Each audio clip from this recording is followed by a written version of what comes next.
Salut, prise 2 pour mon live avec mon internet de téléphone. En fait, je suis même pas sur mon internet. Ok, parfait. Vous me direz si ça fonctionne, si la connexion, elle est bonne. Maintenant, je commence tout de suite en mentionnant que la vidéo va être par rapport aux SEM profondes et je vais vous indiquer pourquoi je trouve complètement absurde de dire que les SEM profondes sont causées par la maladie de la ligne blanche. Donc, une SEM profonde, c'est quoi? Ok, tu peux avoir des SEM profondes, des SEM superficielles. Donc, on va parler du pied du cheval. Ok, une SEM, c'est une craque au niveau de la paroi. Yes, super. Une craque au niveau de la paroi. Et lorsqu'on a une craque qui est vraiment en superficie, qui a pas vraiment là, d'écartement finalement au niveau de la paroi, ben, on va parler d'une craque superficielle. Lorsqu'on a une craque qui est profonde, qui passe vraiment bord en bord là, de la paroi, qu'on a une ouverture, ben, on va parler d'une SEM profonde. Donc, ça fait quelques années, ok, que j'entends dire que la cause d'une SEM profonde, c'est la maladie de la ligne blanche. Et pour être franchement honnête, j'en ai jamais vraiment fait de cas. J'ai toujours trouvé que c'était absurde, mais je laissais les gens parler. Mais pour vous mettre en contexte, quand que Sky est arrivée à la maison, elle avait une énorme craque, SEM profonde, ok? Et cette SEM-là était ouverte. Elle avait été mutilée, elle avait été ouverte. Et il y a une certaine raison pourquoi qu'on irait ouvrir une craque. Parce qu'à la base, quand on parle qu'on a une ouverture, donc une SEM, on veut la refermer. Donc, pourquoi qu'on irait l'ouvrir, ok? Il y a une raison à ça. La fourmilière, ok, quand on a une fourmilière, c'est quoi une fourmilière? C'est lorsqu'on a une bactérie, ok, qui va rentrer entre la paroi et le pied et qui va commencer à manger les tissus. Cette bactérie-là, elle vit dans un environnement qui est sans oxygène. Donc, si tu veux que la bactérie cesse, si tu veux arrêter la fourmilière, tu dois amener de l'oxygène au niveau de la bactérie. C'est la raison pour laquelle, quand on a une fourmilière, parce que la fourmilière va vraiment aller manger l'intérieur de la paroi, donc tu dois aller ouvrir à cet endroit-là pour avoir un contact avec de l'air, avec de l'oxygène et pour que ça cesse. Donc ça, c'est la raison pour laquelle, quand on voit une craque, puis qu'on voit qu'on a vraiment là, ouvert, bien, c'est ça qu'on a essayé de faire. Mais là, dans le cas de Sky et dans le cas de malheureusement beaucoup de chevaux, il n'y avait aucun signe de fourmilière. OK? Et la raison pour laquelle le maréchal a ouvert, c'est parce que à cause de cette croyance, je vais même dire ce mythe, qu'une SEM profonde s'est créée par la maladie de la ligne blanche. Maintenant, tu vas me dire, c'est quoi le lien entre la maladie de la ligne blanche puis une fourmilière? C'est que la maladie de la ligne blanche, c'est une étape, ok? Te donner une idée, c'est comme l'étape avant la fourmilière. C'est l'étape où il y a un étirement entre la sole et la paroi. Cet étirement-là permet aux saletés et aux bactéries de s'incruster à l'intérieur du pied. Donc, quand on a justement une maladie de la ligne blanche, ben, c'est juste une question de temps avant que ça fasse éventuellement une fourmilière. Tu comprends? Donc, quand on comprend ça, on comprend que, OK, alors, ma cause, OK, dans ma chaîne de compensation, c'est pas la maladie de la ligne blanche. Ma maladie de la ligne blanche, ou c'est pas ma fourmilière, tu sais, ma fourmilière, elle va être causée par des saletés qui rentrent à l'intérieur du pied. Hein?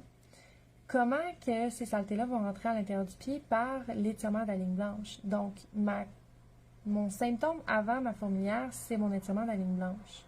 OK? Puis, qu'est-ce qui va amener mon étirement de la ligne blanche? C'est un décollement. Donc, qu'est-ce qui peut amener ça? Bien, il y a différentes choses. La première, ça pourrait être un cheval avec beaucoup trop de parois, qui met beaucoup de poids sur ça. Dans le fond, que la paroi est tellement longue qu'elle va s'évaser, qu'elle va créer un étirement. On peut aussi avoir un cheval qui met énormément de poids sur un endroit sur le pied. OK? Mais là, je reviens à ma mise en contexte. Donc, Sky a cette énorme sème en pince. Et là, je me dis, oh là là, j'ai du travail à faire. Puis elle est vraiment, elle est quand même assez haute. Donc, je savais que j'en avais pour quelques mois là, avant de pouvoir l'enlever. Et là, si ma cause de ma sème était la maladie de la ligne blanche, ça veut dire que c'est seulement en traitant la maladie de la ligne blanche que ça s'en irait. Mais qu'est-ce que j'ai fait en fait pour Sky? C'est que j'ai simplement fait un parage physiologique, OK? Et j'ai enlevé le poids mis sur... Bref, OK? Je ne vais pas aller trop dans les détails, je vais revenir. Bref, aujourd'hui, donc Sky est arrivé en février, aujourd'hui, plus aucune sème profonde. Aucune. Même pas visible qu'il y en avait une. OK? Mais là, j'avais une conversation parce que, comme je l'ai mentionné sur le groupe, j'avais décidé de prendre un petit break de parage et j'ai demandé à quelqu'un de faire le parage pour moi. Et là, cette personne-là s'est mise à blaster mon travail littéralement. Mais c'est pas ça le point. Le point, c'est que j'ai justement mentionné que j'avais été plutôt agressive au niveau de la pince sur ce pied-là parce que j'avais une sème profonde, très intense. Et là, cette personne-là, de me dire c'est parce qu'elle avait la maladie de la ligne blanche. Là, à partir de ce moment-là, tu me perds complètement, OK? Parce que je viens de t'expliquer finalement que la maladie de la ligne blanche va être causée par quelque chose, OK? Donc, il faut que tu règles ta cause pour pouvoir avoir le... OK? Bon. Donc, qu'est-ce qui va créer une sème superficielle? C'est pas la maladie de la ligne blanche. Qu'est-ce qui va créer la maladie de la ligne blanche? C'est un étirement ou une sème. La sème, là, elle vient souvent avant. C'est ça l'affaire qui fonctionne pas. Bon, maintenant, on enlève là, cette vision-là de la plupart des maréchaux. Maintenant, on va aller au niveau des podologues ou des pareurs. Là, il y en a de toutes les sortes, là, mais plus au niveau de la podologie. Si on leur dit qu'on a une sème profonde, qu'est-ce qu'ils vont nous dire? Ils vont nous dire que ta paroi, elle est porteuse. OK? Donc, tu dois enlever le poids de la paroi pour que ta sème parte. Puis c'est tout à fait vrai, je veux dire, c'est comme ça que je l'ai enlevé, la sème. J'ai jamais traité de maladie de la ligne blanche, j'ai jamais rien fait. J'ai simplement fait un parage ou, en étant un petit peu plus agressive en pince, j'ai enlevé la pression qu'il y avait sur la paroi et donc, elle avait aucune façon de continuer de s'ouvrir ou de céder, OK? Mais encore une fois, à cet endroit-ci, on n'est pas dans la cause. Puis ça, c'est vraiment important. Donc, les podologues de ce monde qui vont écouter cette vidéo-là, c'est super important de comprendre que, oui, en enlevant la paroi porteuse, tu vas enlever la sème. Mais est-ce que tu règles la problématique? Zéro pin barre. Puis la raison, c'est parce que la cause avant ça, c'est que pourquoi, si c'était juste une question de paroi porteuse, OK? Pourquoi que tu n'aurais pas des sèmes profondes sur l'entièreté du pied? Est-ce que tu t'es déjà posé cette question-là? Si là, c'était une question seulement de paroi porteuse, OK? Pourquoi tu aurais seulement une sème en pince? Pourquoi tu aurais seulement une sème en mamelle, en quartier? Pourquoi tu en aurais juste d'un côté, une en médiale ou une en latérale? Est-ce que tu t'es posé cette question-là? C'est parce que la raison pourquoi tu as une sème à cet endroit-là, c'est que oui, tu as un excès de pression à cet endroit-là. Mais maintenant, ton excès de pression peut avoir deux causes différentes. La première cause, ça pourrait être le fait que ton cheval met vraiment beaucoup de poids à cet endroit-là. Mais, dépendamment, tu es où dans le processus, ça peut être aussi créé par un évasement qui n'est pas géré. OK? On va souvent voir une sème profonde apparaître à la fin d'un évasement. Puis ça, là, c'est parce que ton pied est en train de céder. Éventuellement, tu vas avoir une chip. Parce que ton évasement n'a pas été géré. Et la façon pour le cheval de gérer ça, c'est pas le cheval bien entendu qui le fait, mais la nature, c'est d'arracher. Parce que dans la nature, c'est comme ça que les pieds se font trimer. Hein? Ils deviennent très, très, très, très longs, puis ça craque, puis ça part. OK? Donc, faut aller un peu plus loin. OK? Il faut se poser la question, pourquoi que j'ai une expression à cet endroit-là? Je te donne des exemples. OK? Sky avait une craque en pince à cause d'un excès de pression en pince, parce que ce pied-là, c'est le pied qui était high, OK? Et en étant high, ça basculait, en fait, les talons étant contractés à cet endroit-là, ça basculait le poids vers la pince. La pression en pince sème en pince. Mais là, il faut aller voir plus loin. Mais pourquoi que ce pied-là, c'était le high? Dans le cas de Sky, elle faisait de la pourriture de fourchette sur ce pied-là. Elle avait mal à l'arrière de son pied. On continue, parce que ça peut être plein d'autres choses. Pourquoi? C'est là qu'il faut se poser des questions. Pourquoi que j'ai un évasement à cet endroit-là? Je te donne un exemple. Des jeunes chevaux, ça arrive vraiment souvent, des jeunes chevaux qui ne sont pas très forts musculairement, OK? Qui ont un manque de soutien au niveau de l'épaule, qui sont très faibles au niveau de l'épaule et qui sont faibles au niveau des gracets. Ça arrive vraiment souvent. Ces chevaux-là, lorsqu'ils vont tourner, vont souvent être très, très, très, très lourds sur la partie latérale du pied. Puis ça, souvent, ça va créer des évasements à cet endroit-là. Qu'est-ce qu'on va voir chez ces chevaux-là?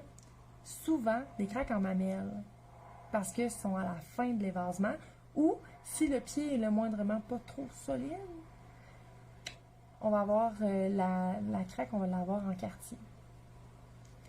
Donc, bref, okay, c'est juste pour vous donner un petit peu des exemples. Okay? Mais là, il faut se poser des questions encore plus haut. Mais pourquoi que j'aurais, justement, pourquoi j'ai une problématique là? Est-ce que c'est une douleur au niveau du pied qui fait que le poids est mis où ça fait pas mal? Est-ce que c'est parce que j'ai une compensation? J'ai un cheval qui met plus de poids sur ce pied-là, moins de poids sur ce pied-là. Est-ce que j'ai une compensation par rapport à un postérieur? Est-ce que j'ai une compensation par rapport à l'antérieur opposé? Puis c'est à partir de là, en fait, qu'on est capable de créer une chaîne de compensation qui fait du sens. Donc, pour moi, de dire que la raison pourquoi un cheval a une sème profonde, c'est la maladie de la ligne blanche, c'est de ne rien comprendre à c'est quoi une chaîne de compensation. Parce que si on se rappelle, mettons qu'on s'en fait une, j'ai un cheval, je pense qu'on va prendre la pourriture de fourchette, juste parce qu'il y en a tellement beaucoup de chevaux qui en font, puis c'est vraiment important de prendre au sérieux, comme Sky. Pourriture de fourchette au niveau de mon antérieur droit, au niveau du talon. Douleur au niveau de l'arrière du pied, poids sur la pince. Okay? Puis même, on pourrait aller plus loin, c'est quoi ma cause de ma pourriture de fourchette? Mon environnement. Okay? On va dire que mon cheval est dans son caca. Là, douleur arrière de pied, prise de poids au niveau de la pince. OK? Donc, pression au niveau de la pince. Évasement possible au niveau de la pince. Étirement de la ligne blanche au niveau de la pince. Session des tubeux. Session de la paroi. Ouverture de la paroi. On dirait que je fais un unboxing. Ouverture. OK? Saleté qui rentre à l'intérieur. Bactéries qui s'activent, commencent à manger. Maladie de la ligne blanche. Fourmilière. Problème. XXXX. Si tu as un cheval, que tu fais un bon parage, tu vas toujours enlever les compensations au niveau de la chaîne de compensation. Tu vas couper la chaîne de compensation. Tu ne vas pas régler la problématique. La pourriture de fourchette, si tu ne la traites pas, là, elle va quand même être là. Tu comprends? Mais tu vas stopper en faisant ton parage qui enlève les évasements, qui enlève l'étirement de la ligne blanche. Tu vas éviter que ta chaîne de compensation continue. Donc, c'est super bon. C'est ça que j'ai fait avec Sky. Donc, vu que c'est ça que j'ai fait, j'ai eu un super de beau résultat d'un avant-après extraordinaire où j'en ai plus de cernes. Mais si j'avais pas traité la pourriture de fourchette, j'aurais eu un cheval qui n'a pas de cernes, mais qui souffre encore quand même. Et là, les répercussions au niveau du corps sont autres. De là, l'importance de voir. OK? Donc voilà. Mon Dieu, je vois que j'ai de l'amour dans les commentaires. Allô, Emmanuel! Merci pour ce live. Ça va probablement changer cette absurde mythologie pour quelques personnes et podologues. Je l'espère. Manon, je t'aime bien. Je vous aime aussi, les filles. Mais sérieusement, c'est super important d'en parler parce que ça fait aucun sens. Puis sérieusement, moi, ça me fâche quand je vois des enfants comme ça parce que je me dis, tu sais, ça fait juste aucun sens. Puis pourquoi qu'on pourrait pas faire du sens? Donc, c'était ce que je voulais vous partager aujourd'hui. Merci d'avoir été là. Puis, à la prochaine.